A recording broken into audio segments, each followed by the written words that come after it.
The Seahawks are officially in a three-way tie for first place in the NFC West. How did they get it done against the Cardinals on Sunday? I'm going to be breaking down a surprising, dominant defensive effort at Lumen Field on our latest postcast on Locked On Seahawks. You are Locked On Seahawks, your daily Seattle Seahawks podcast. Part of the Locked On Podcast Network, your team every day.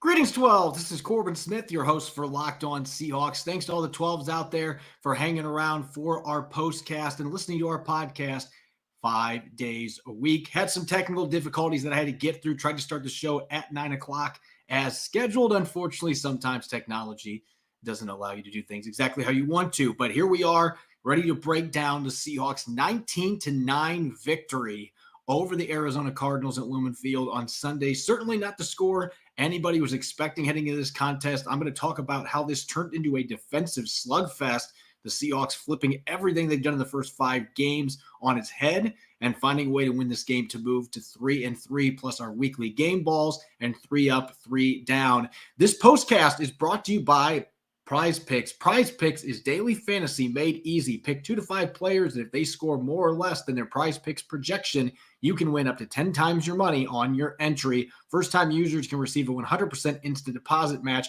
up to $100 with the promo code Locked On. That's PrizePicks.com, promo code Locked On.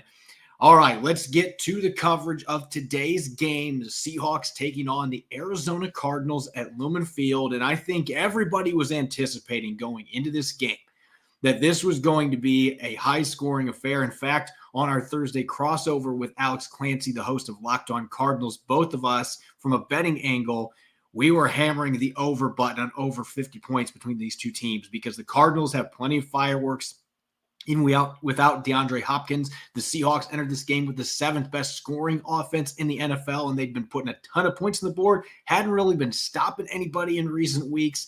So this really felt like it was going to be an offensive shootout once again at Lumen Field, and it turned out it ended up being the exact opposite. The first half, really the first 3 quarters, was a field goal war between these two teams that the Seahawks ultimately ended up winning. And really, it was a major turn in the tide on defense for the Seahawks. Looking at some of the stats from today's game, the Cardinals averaged just 4.4 yards per play. That includes 4 yards per passing play. That's a huge switch up from how the Seahawks had performed in their first 5 games. They were giving up a ton of explosive plays, giving up big chunks.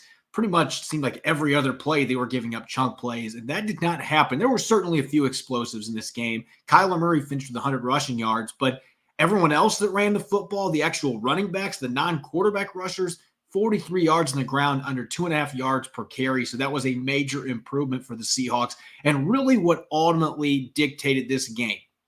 In my opinion, when you look at the way things played out, and this goes back to keys to victory on our Friday episode, the Seahawks have had a lot of success in the past against Kyler Murray when they have been able to generate interior pressure, not necessarily blitzing, but their defensive tackles finding ways to collapse the pocket on Kyler Murray. With his height being 5'10" or maybe even 5'9", has a really difficult time seeing receivers once he's got big linemen getting pushed back into the pocket. And the Seahawks were, again, really successful doing that in this game. A very aggressive pass rush that ended up helping out the outside linebackers. It helped the safeties. Ryan Neal had a sack in this game. But this really boils down to the way that Poona Ford, Quentin Jefferson, and Shelby Harris, and I guess you can include Miles Adams in there as well, all 4 of those guys were consistently collapsing the pocket on Kyler Murray. And it seemed like all afternoon he had pressure bearing down on him. He wasn't able to get comfortable. He found some success getting outside of the pocket, but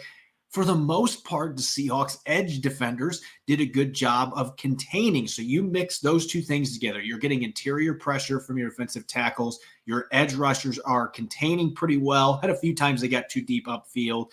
But overall, really, the entire defensive front did a fantastic job executing the game plan, much as they did last year in the season finale in Arizona when they sacked Kyler Murray 5 times, able to do it 6 times in this game, 6 different players.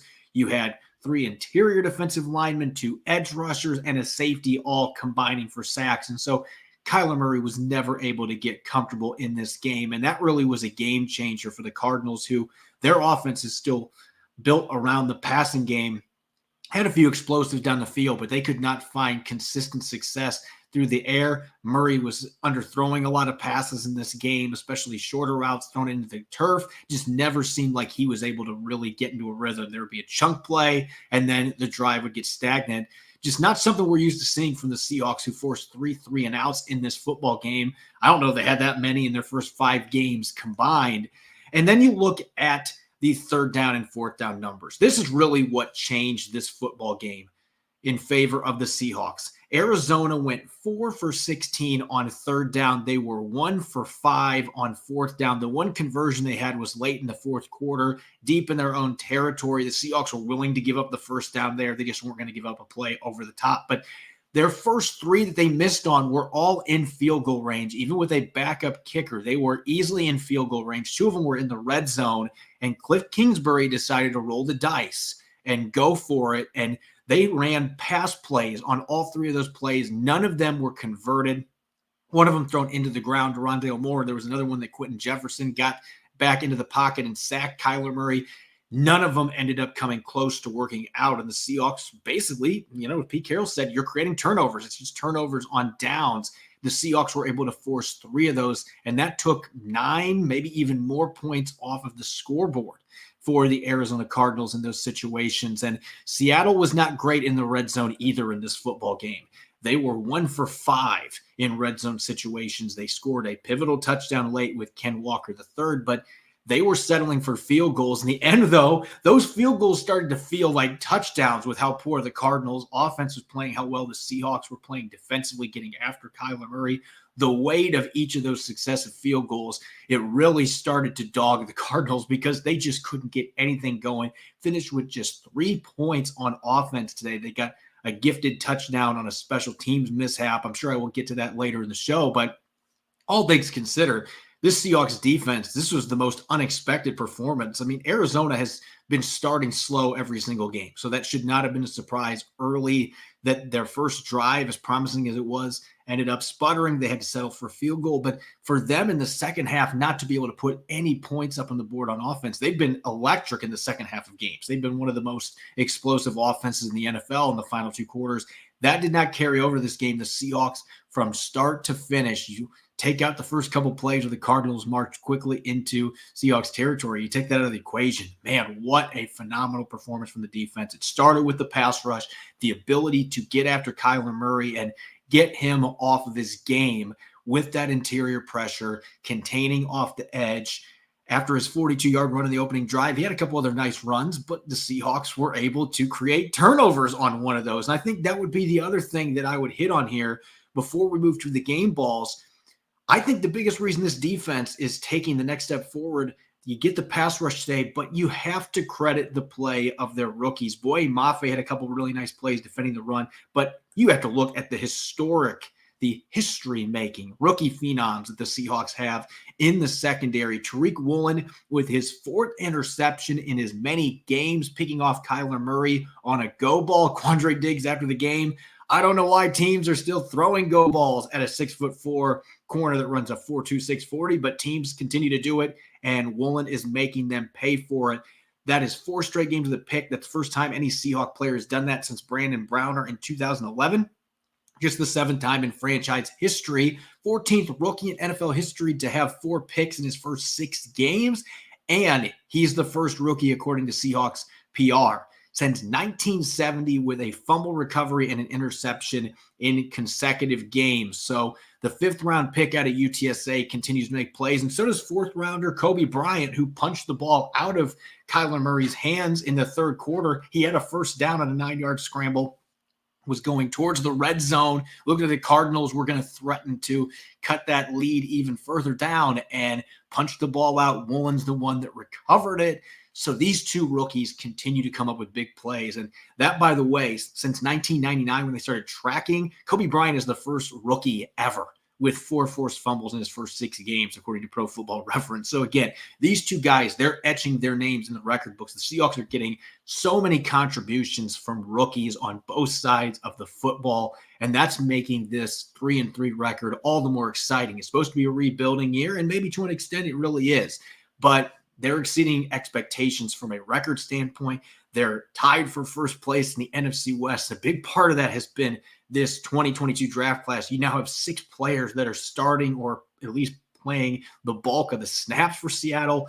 This group is looking like it's going to be a special one, particularly those secondary players coming up with turnovers seemingly week in, week out. And that really fueled this defensive performance for the Seahawks, holding the Cardinals to 3 points on offense, 9 points total. Going to get to the game balls here in a moment. Offense, defense, special teams, plenty of selections to choose from in all 3 phases of the game. Who did I pick? We're going to get to that coming up here next on our Postcast edition of Locked On Seahawks. We've got a big Monday night game coming up between the Broncos and the Chargers. I'm picking Justin Herbert to throw for 300 yards and 3 touchdowns, while Russell Wilson will snap out of his funk with a pair of touchdown passes to Courtland Sutton. Those might seem like bold leaps, but with PrizePicks, it's easy to play daily fantasy and put those entries to the test. Pick 2 to 5 players, and if they score more or less than their PrizePicks projection, you can win up to 10 times your money on any entry. No competing against other people. It's just you versus the projections available. And PrizePicks offers projections on almost any sport that you could watch, whether it's the NFL, NBA, MLB, college football, NASCAR, boxing, even disc golf if you want to. Entries can be made in 60 seconds or less. It's that easy with safe and fast withdrawals, and it's currently operational in over 30 states as well as Canada. Download the PrizePicks app or go to prizepicks.com to sign up and play daily fantasy sports. First-time users can receive a 100% instant deposit match up to $100 with the promo code Locked On. If you deposit $100, PrizePicks will give you $100. Don't forget to enter the promo code Locked On and sign up for an instant deposit match up to $100. You're listening to the Postcast edition of Locked On Seahawks. This is your host, Corbin Smith. Thanks to all the 12s out there for making Locked On Seahawks your first listen 5 days a week. I guess you could say 6 days a week if you listen to all of our shows during weekdays as well as our Postcast on Sunday. As always, we greatly appreciate you. The Seahawks moving to 3-3, getting a big win over the Arizona Cardinals at home on Sunday, their NFC West home opener. This outcome ended up being a pretty surprising one. I think everybody was thinking that this was going to be an offensive football game, tons of points on the board, and that ended up not being the case. Polar opposite. And these two teams, when they get together, I've been saying this all week long, bizarre things happen, and that certainly was the case on Sunday with the Seahawks winning this one 19-9, holding the Cardinals to just 3 points on offense. The Seahawks defense looked like a juggernaut, and they have been anything but that in the first 5 games. Let's get to our game balls for this victory for the Seahawks. Going to start on the offensive side of the football. I was mentioning the rookie class for the Seahawks, and of course, I got to have a rookie on the offensive side of the football. With Geno Smith having a decent but not great game, I don't think a lot of it was his fault. He was under duress a good portion of this game. Maybe the worst game the offensive line has played, with the exception of the 49ers loss in week 2. They had a lot of issues with the stunts that the Cardinals were running on defense, but they leaned on the ground game. And Ken Walker III, his first career start, goes for 97 yards on 21 carries. And this was with several runs by him getting blown up, especially early in the game. There were a couple of 3rd and short runs where he had no fighting chance. As soon as he got the football, J.J. Watt and company were several yards in the backfield ready to bring him down. They weren't able to get a lot of push, and yet you got to see just how explosive this kid is, the suddenness, the ability to break tackles, to make defenders miss, the contact balance. The entire package was on display today in his first start. Right from the outset, the Seahawks on their first drive only got a field goal, and that was all that the first half wrote for both teams. They just couldn't get in the end zone. But Walker had a 17-yard run on a direct snap. I got to give Geno Smith a lot of credit on that play. He did a great job of selling it. Everybody in the press box thought that the snap flew over his head. So that was an Academy Award-winning acting job by Smith, and the Cardinals fell for it, and it was a 17-yard run of the direct snap to Walker. Very next play, starts up the middle and then cuts outside. It almost looked like a Rashad Penny run. Gets 34 yards there. Suddenly the Seahawks are in position to score. Only got the field goal, but still, 2 runs there, a 17-yarder and 34-yarder, a big chunk of Walker's yardage coming on those plays. He had a couple nice catches out of the backfield, one on a bubble screen where I think he got 6 yards. And for Seattle, 6 yards on a bubble screen, that is a lot of yardage. That has been a struggle for them running screens in general. So he's getting involved in the receiving game. And really, the best run that Ken Walker III had came in the second half. Ran outside, and the Cardinals did a good job spilling the run to the sideline. And it looked like he was dead for right along the sideline. There were 3 or 4 Cardinals right there. And he managed to bounce off of all of these tacklers and stay in bounds. The contact balance was maybe the most impressive thing that I saw from any of his runs, any of his traits in this game. The ability to stay upright, avoid going out of bounds, ended up picking up 21 yards on that carry. The Seahawks couldn't punch it in, but they got a field goal on that drive. And in this game, 3 points felt like you got 20 points on the scoreboard, as low scoring as it was. And so getting a big run like that, and then you add in the 11-yard touchdown run in the middle of the fourth quarter that gave the Seahawks a 10-point lead. They did not relinquish that lead at all the rest of the game. He just made it look way too easy. Stiff arms the defender, gets outside, turns on the jets, gets to the corner, and then shoots past the Cardinals defense inside the pylon, 6 points. Only offensive touchdown either team scored today. So even with some suspect blocking at times in this game, you got to see the reigning Doak Walker Award winner show out and get almost to the 100-yard mark. If not for a few negative plays, he would have done it. He would have hit the century mark for the first time. He's going to have plenty of opportunities to do that with the talent he possesses and the fact the Seahawks are going to make him now the feature back. Impressive first start for him. On the defensive side of the football, I always love it when we get a player that the week before was on the 3-down list and ends up getting a game ball. And that's exactly what Poona Ford did. And it's the polar opposite of what we've seen most of the season. It just feels like he has been a non-factor in most of Seattle's games to this point. And maybe you can point to the scheme change, playing a different position, whatever it's been. He just has not been a factor. He hasn't been involved in the pass rush. He hasn't been making the plays, penetrating the backfield, getting tackles in the run game that we've seen from him. But he was awakened today, and it was a vintage Poona Ford performance. 5 tackles, 3 tackles for loss, a sack, and he also had a pass breakup. And those last 2 numbers there in the second half, those were back-to-back plays, and it really characterized how well this entire defensive line played. Ford was able to get to Kyler Murray and get the sack, just quick penetration, rocketing through the line. Very next play, he's not able to get that step through the gap and get into the backfield, gets his paws up, swats the pass down. These are the kind of plays that we got used to seeing Poona Ford make the last 4 seasons, and that's why it's been so weird to see how poor the performance has been, at least by his standards, that he's been a non-impact player. Today, he absolutely was stuffing the stat sheet, doing a number of things well. He was one of the reasons the Cardinals could not get their run game going away from Kyler Murray. Every time they tried to run the football between the tackles with their running backs, it seemed like 97 was right there waiting for him. So hopefully this is a stepping stone and not just a one-game aberration. We're going to start seeing the Poona Ford that we've seen the first 4 years. You get him teamed up with a healthy Al Woods and the way Shelby Harris and Quentin Jefferson played today. The defensive line was supposed to be a strength for this football team. That's why it's been so surprising how inconsistent they've played, particularly defending the run.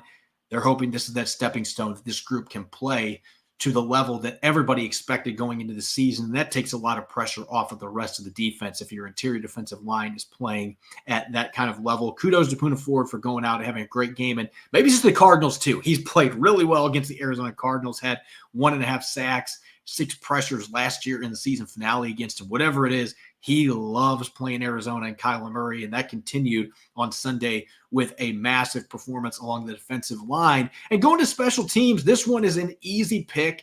Really, most of the Seahawks offense today was Jason Myers going 4 for 4 on field goals on the afternoon. And you think of all the points that the Cardinals ended up throwing away by going for it on 4th down and not kicking field goals in this contest. The Seahawks were able to take advantage of those opportunities. The Cardinals did not, and Myers was money. All of his kicks splitting the uprights with ease. There weren't any of them that you were worried were going to end up going wide left or wide right. He was on his A game today, and they needed him to be in a defensive slugfest. Really, the kicker is one of the most important players because you're not going to get a lot of opportunities to score points to finish drives. I thought about giving Joey Blount this award for the second straight week because he had a couple really impressive plays in kick coverage, but you can't deny Jason Myers the award when he contributed most of the points in the scoreboard. You get one touchdown on offense, but you got 4 field goals, 12 of your 19 points coming directly from his leg. Give Jason Myers the kudos. He gets his second game ball of the season and continues what's been a pretty strong season for the most part for him. Bouncing back from last year was a pretty rough year for him. He has played not quite to his 2020 form, but he's been much closer to that than he was the 2 other seasons in Seattle where his numbers were pretty underwhelming. He's generally been reliable and accurate this year, and he's kicked really well on long kicks for the Seahawks as well. Another really good performance for him against the Cardinals. All right, shifting gears now as we do each and every week on the Postcast. We got to have our 3 up, 3 down, our studs and duds. Which players impressed the most in this victory over the Cardinals, and which players will be looking to bounce back and have a little better week next week when they face off against the Chargers in LA. Going to start off with the positives, the 3 up, the players that were the studs of week 9. And I could have put a lot more players than 3. There's a reason we have our game balls as well. I disqualify game ball winners from being on this list because I've already chatted them up. But 3 other players that had really impressive games. Let's start with the receiver position, Eskridge, and I have been as critical as anybody of Eskridge's play on here. Just the fact he has not been able to get himself into the rotation and be a consistent threat for the Seahawks in offense. But this was one of those games. You have to give the Cardinals a ton of credit because they really took DK Metcalf and Tyler Lockett both out of this football game. And Metcalf, for most of the game, didn't have any catches. Every time Geno Smith was trying to get the ball to him, it was a very difficult throw to make, and he was getting bracket covered almost every single down. And Tyler Lockett was very quiet, too. Both of them had worse statistical games that we've really seen from them all season, and yet the Seahawks were able to get just enough momentum in the passing game with Marquise Goodwin and Eskridge stepping up. Eskridge in particular, 3 catches for 39 yards. All 3 of them went for first downs. They were clutch catches. We got to see some of the after the catch ability too. But had one play where he broke a tackle. If he would have been brought down, would have been a few yards short, ended up getting a few yards past the sticks. That's what you drafted Eskridge for. He was supposed to be a player that was supposed to immediately improve that yak yardage and be a guy that could give you some manufactured offense in the passing game. Finally get to see a glimpse of that in this game. And you have to believe Geno Smith's confidence throwing to him is going to go up because he caught every pass he threw at him today, proved himself to be reliable. He was creating after the catch. If they can get him involved with Metcalf and Lockett having better games, they're going to have better games than they had today. The Cardinals did a great job taking them out of the picture for the most part, but Eskridge, Goodwin, and the tight ends were able to pick up a lot of the slack. So it's really nice to see Eskridge go out and play. They were worried because he had an illness this week, and yet he was able to come back from not having a full week of preparation and really came up with some clutch catches for the Seahawks. Now, with the way they played on defense, I have to go with the other 2 selections being defensive players. Darrell Taylor, much the same as Poona Ford. I have been very critical of his play up to this point, particularly defending the run. That is still an area that is of concern. There were a few times today where he got kicked out or he didn't set the edge. He has still got a long way to go in that regard, but he was a thorn in Kyler Murray's side today, and he was a big part of the Seahawks having the success that they did with their interior pass rush too. These 2 things go together. You want to get the penetration, pushing the pocket back inside, but you also want the fast yet contained rushes on the outside. And I thought Darrell Taylor did a heck of a job with that. He had a strip sack, his second strip sack of the season, had a couple other plays where he was right in Kyler Murray's face when other players were bearing down on him. I thought this was easily his most disruptive game, and you got to see what he can bring you. Right now, he is a situational pass rusher. Until he starts to develop as a run defender and shows that he's not going to freelance as much, doesn't get pushed around as much, sets the edge better, he is going to have limited snaps. Boye Mafe now is in the starting lineup, and he is playing well. at least as a run defender. They need more from him as a pass rusher. But Taylor right now, this might be the best situation for him, being a situational rusher, continuing to develop as a player, and you could still be a highly disruptive player playing a third or 40% of the snaps as a pure pass rusher, and that's what he was able to do today. If they can get games like today consistently out of Darrell Taylor, he still has a chance to put up some really good pass rushing numbers, get a number of sacks. It's certainly a positive step forward for him against a line that has decent tackles as well. For him to have the game he did, get into Kyler Murray's face and consistently pressure him, that is a positive step forward. And staying on the defensive side of the football, Coby Bryant, I mentioned him earlier. I've talked about Tariq Woolen ad nauseum with what he is doing right now. I truly believe he is playing at an all-pro level. If you can find 4 corners in the NFL that are playing better than him right now, I'll show you a liar. That's just the way I feel at this point. He has been nothing short of fantastic as a rookie. He's putting up incredible numbers. Quarterbacks aren't testing him, and when they do, they pay. But I think we've got to give Coby Bryant a bit more attention here. And I will admit it, the first couple games he played in place of Justin Coleman, there were some serious struggles. The penalties were a real problem. I think he had one game with 3 penalties alone, and they were always coming on third down. They were drive-extending penalties that really hurt the Seahawks, particularly in that game against Atlanta. But the last few weeks, we've really seen this kid start to come of age as he gains experience. You have to remember, he hadn't played the slot really at all up to this point with the Seahawks. He didn't play in the slot at Cincinnati. He didn't play there in high school. He's kind of been learning the position on the fly, a very savvy player. So it's easier for somebody like him that's instinctive, really knows the game, to make that transition. But still, it's a new position he hasn't played. You could see that rawness the first couple of games in place of Coleman, but he has gotten better every single week. Last week, should have had a pass break in the end zone. I will contend that that was not a touchdown, at least by my interpretation of the rules, but they awarded Olave the touchdown. That ended up being a difference in the 7-point loss to the Saints. This game, he gets 8 tackles. He had a really nice blitz where he hit Kyler Murray. He also had the forced fumble that he punched out of Murray's hands. He's just been doing a little bit of everything. Had a pass breakup in this game. He's doing it all out of the slot position. And I was actually concerned going to this game, him going against Rondale Moore. Would he be able to handle him athletically?